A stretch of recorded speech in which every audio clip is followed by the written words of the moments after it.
Welcome back to Great Day. Our next guest is homegrown talent with an international presence. He got his start at Houston's Ensemble Theatre. He moved to Los Angeles to chase his dreams, and now he's celebrating a 23-year career in Hollywood. CJ Emmens is one of the principal singers on Dancing with the Stars. The judges on that show also love his voice. There's no one more important to me. Baby, can't you see through? To say, these vocals were out of this world.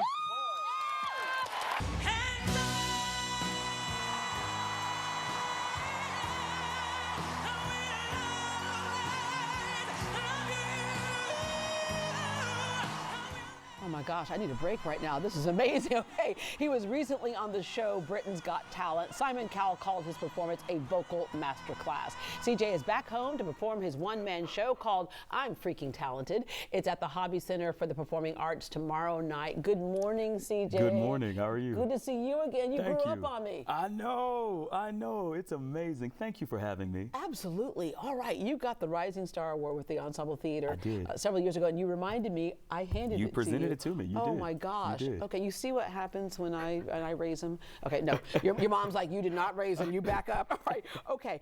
First of all, singing a Whitney Houston song. We all know the rule. Sure. And the rule is there are certain people's songs you do not sing unless you're convinced you can do it. Correct. You can do it. Thank and Simon always says that. He goes, you took on a brave song, but you did it. Yeah, and you know, it was an amazing time to be in front of Simon like that because I've been chasing him for a while. Yeah, right. And then for him to say a vocal masterclass, I was like, wait, whoa. It just well, it blew me you got away. an early start at this. Let's face it, your mom filled the house with music, but at about 2, you started singing. I did. 2 years old, I guess I didn't really know what I was doing, but I knew I heard tone. I knew I loved what I was hearing, and I tried to duplicate it. Yeah. So yeah. Because the babysitter is the one that brought it to your mom's attention. She's like, you know, your little boy can sing. She did. My mother did not know at all. You didn't sing around her. No, I don't come from a singing family. No one in my home could sing. And so my mom was like, yeah, my son can't sing. My babysitter's like, yeah, no, your son can. And she put me in my first talent show. Wow, okay, and you sang Saving All My Love For You, another Whitney Houston big volume song. I did. And your mom was blown away. She was. I mean, I think to hear anyone sing something, a few stolen moments is all that was shared. And I remember she dressed me in a blue suit and I had ruffles and I would come out into the audience and sing to the ladies. Oh yeah, it was the whole experience. Oh, excuse me, I gotta take a phone call real quick. It's Whitney from heaven saying you did that. Oh my gosh, you would make Whitney call from heaven and tell you you did a good job. Thank you. All right, you mentioned you're the only singer in your family, except for you did hear a little bit from your grandmother. Yes, my grandmother asked me, we were laying in bed one time, and I think I was no more than 11. And she asked me, she said, can you scat? And I said, scat, what's that? And she opened her mouth and this big voice like Mahalia Jackson came out. And she only sang one time. That was the only time I heard her in my life. Wow.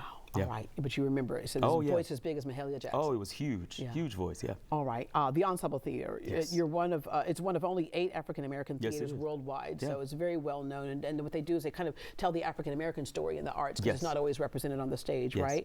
At 8 years old, you saw the production of A Raisin in the Sun at the Ensemble Theatre, and that was it for you. The Raisin in the Sun was with Miss Eileen Morris, who's the artistic director.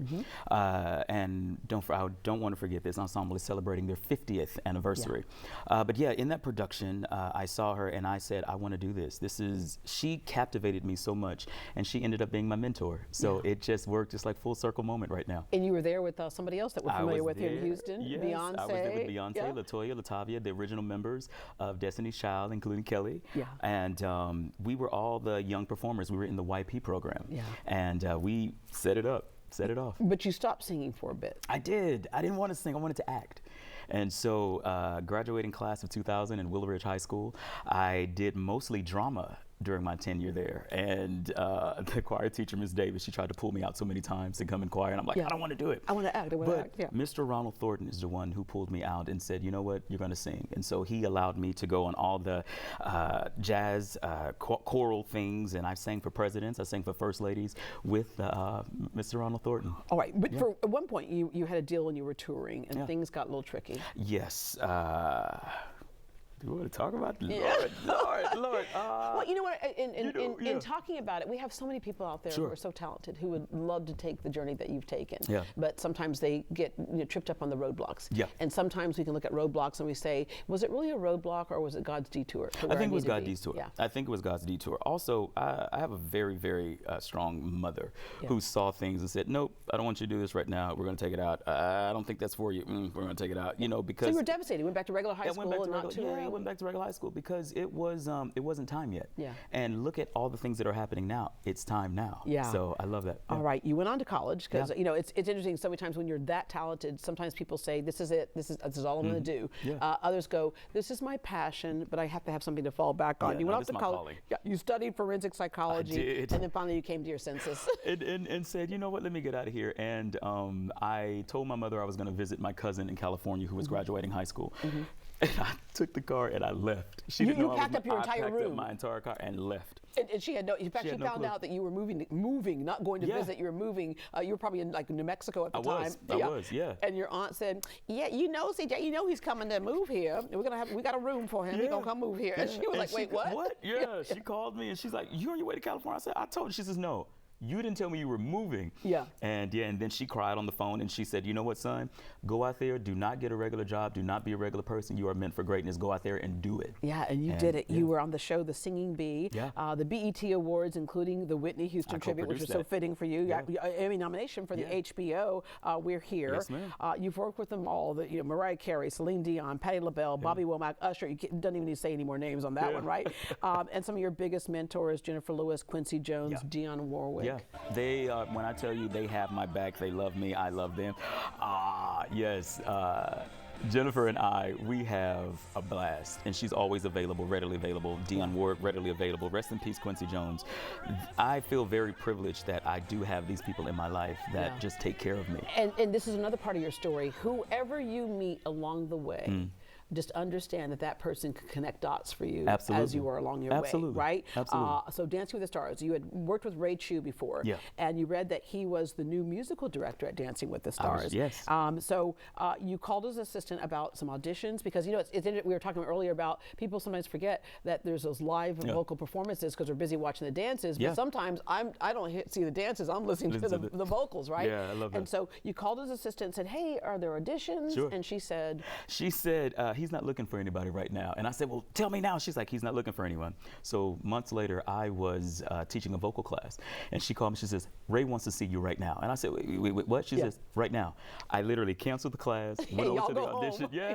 And the audition process was funny because I kept going back and forth in the room, giving him different genres of music. And so I gave him something in Spanish. I gave him opera. I gave him R&B. I gave him everything. I gave him character voices. Which is required on Dancing with the Stars because you never know what you're dancing to. So and that's awesome. She called me and she, my last time going into the room, we came back outside and she says, "Okay, you've booked Dancing with the Stars. Tell no one goodbye." And that was 2014, and I've been on the show ever since. Yeah, not only just on the show, but you're the principal singer on Dancing with the Stars. All right, you decided that you would do Britain's Got Talent. Like a lot of people might not realize that it's kind of like a franchise around the world. That, you know, America's Got Talent. There's other countries that have talent too. But Britain's Got Talent. Why Britain's Got Talent? Britain's Got Talent is one of the biggest franchises. It has allotted me so many opportunities. I mean, it is huge. I mean, it's all over Australia. It's over China. It's over Africa. It's over Europe. And so Britain has a huge reach. And plus, my good buddy Bruno was the one Bruno's who also on Dancing with the Stars, but also a judge with Britain's Got Talent. Yes. And I called him and I said, "Is there any opportunity I may get on the show?"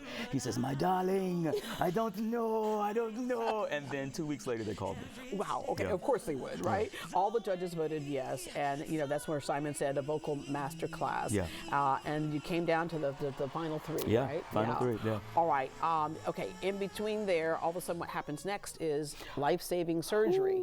Ooh, okay, I'm trying in the not to middle cry. of all this, once again, how miracles happen. Listen, right? 2 weeks before I was scheduled to appear for the finals, I had emergency gallbladder surgery and I almost died.